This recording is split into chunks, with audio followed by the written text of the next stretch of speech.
Olá, gente, tudo bem? Vamos então dar continuidade à nossa aula, fazendo a correção do exercício da semana anterior, da nossa semana passada, e também vendo um pouco sobre os animais. Lembrando que nós vimos um pouco sobre os vertebrados, como eu expliquei para vocês, não temos condição de ver bem cada conteúdo, mas vai dar certo, né? Então vamos à correção. Eram 4 questões apenas. Primeira questão: quais as características gerais dos animais? Eucariontes, pluricelulares e heterotróficos. Quase não sai. 2. Que animais pertencem ao grupo dos poríferos, esponjas e os quinidários água-viva, né? Que são os representantes mais comuns. Não se preocupe se você tiver colocado outro quinidário, tudo bem? Não precisa apagar, não. Dê o nome de algumas doenças causadas por platelmínidos. Então, nessa imagem, eu tenho a teníase e cisticercose, que é causado pela Taenia solium, e a esquistossomose, que é a barriga d'água.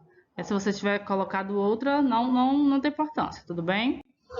Que animais são exemplos de anelídeos? Então, os anelídeos são as minhocas, sanguessugas e os poliquetos. Artrópodes, né? Temos uma infinidade de artrópodes, desde mosquitos, borboletas, joaninhas, aranhas, escorpião, carrapato, piolho. Então, você poderia ter colocado 2 ou 3 exemplos de cada.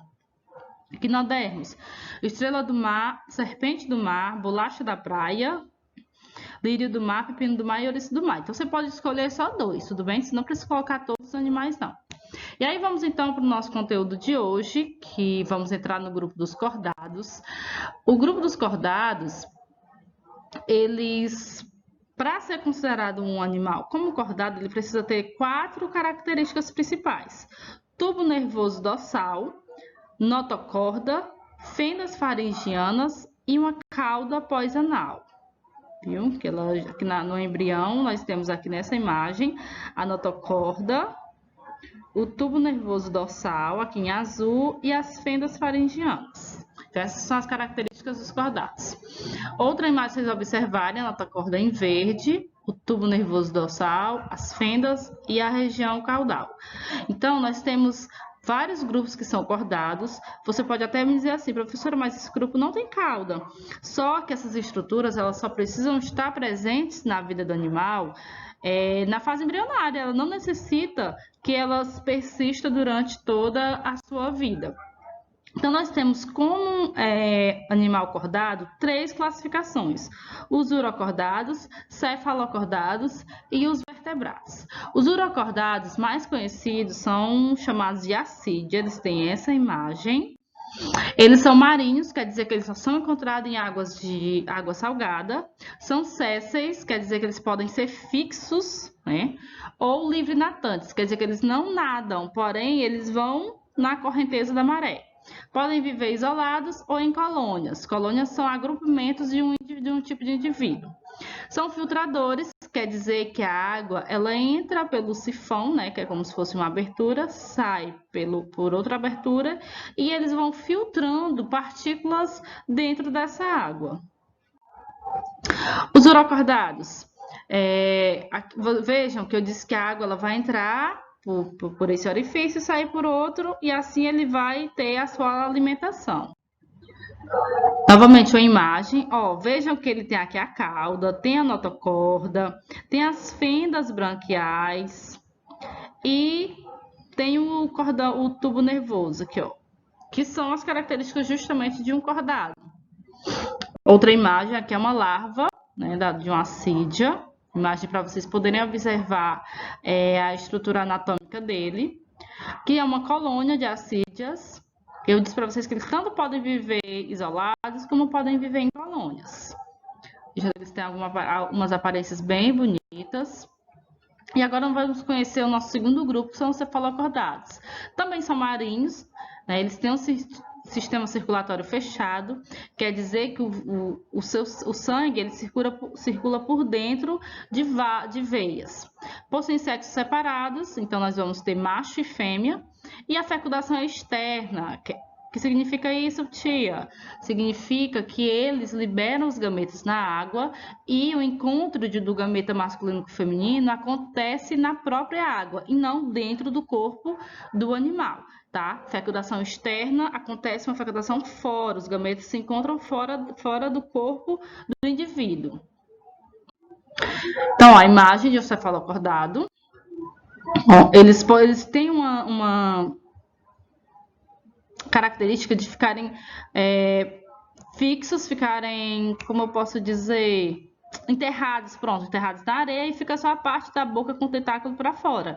E aí essa água vai passando e eles vão retirando seu alimento. Parece muito com verme, vejam a imagem. E agora a gente chegou no nosso grupo, nosso terceiro grupo. Tia, você está muito rápido, tia, eu queria ver mais. A gente, felizmente, não tem tempo, né, para ver um pouco, para ver bem cada grupo de animal. Vamos ver agora dar ênfase, né, nos vertebrados, que são o grupo maior que temos. Para ser considerado um animal vertebrado, precisa ter o crânio e a coluna vertebral. E aí, o grupo de vertebrados que a gente vai começar a estudar hoje são 5: anfíbios, répteis, aves e mamíferos. Vamos ver se a gente consegue chegar nas aves, vamos ver como é que vai ser o tempo. Hoje a gente vai ver um pouco dos peixes, né, que é um conhecimento bem comum a todos. São aquáticos, respiram por brânquias e possuem nadadeiras. As brânquias, elas são uma continuação das fendas faringianas do grupo dos cordados, tá bom, gente? E aí os peixes são divididos em 3 grupos: agnatos, condrictes e osteites. Hoje nós vamos ver apenas os agnatos. Na próxima aula a gente vê os condrictes. Os agnatos, eles não apresentam escamas, né? Eles têm uma camada lisa. Esqueleto cartilaginoso, é um esqueleto de cartilagem, que é um material bem mais leve que o osso. E possuem nadadeiras ímpares.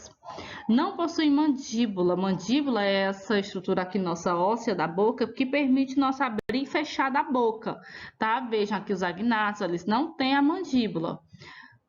E a mandíbula permite que ele faça esse movimento de abrir e fechar a boca. O corpo de um agnato, tia, o mussu, não, viu? O mussu, ele pertence a outra classificação, mas na frente a gente vai ver. Ou as fendas branquiais, que são extensão das fendas faringianas, as nadadeiras. Novamente uma imagem para vocês observarem as fendas, as nadadeiras. E aí eles têm uma característica que tem uma boca circular, né? Vejam os dentes. Os agnatos, eles têm como os 2 principais representantes hoje, né, atualmente, são o peixe-bruxa, ou também pode ser chamado de feiticeira, e a lampreia. Eles são marinhos.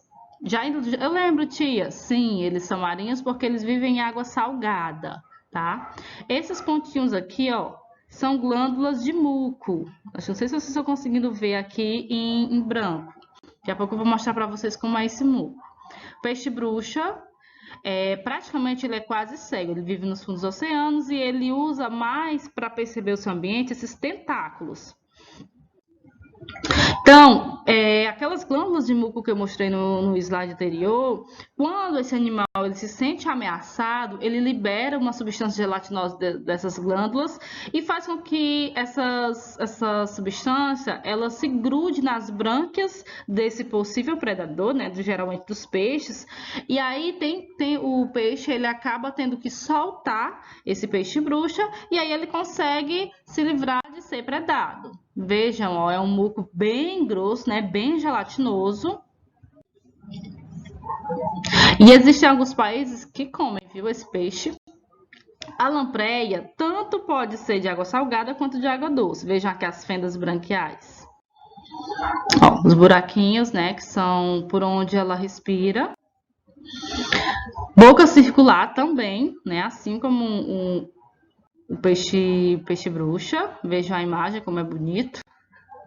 E eles são conhecidos, gente, aqui, ó, daqui a lampreia, viu, em preto? São conhecidos como vampiros do mar, porque eles se grudam nos peixes e aí ficam sugando esse peixe, né? Ficam como se fosse realmente parasitando esse peixe. E aí, sobre os agnatos é isso, gente. Espero que vocês tenham gostado. Qualquer dúvida, vocês podem me chamar. E na próxima aula, a gente vai conhecer os nossos 2 outros grupos de peixes. Tchau, tchau!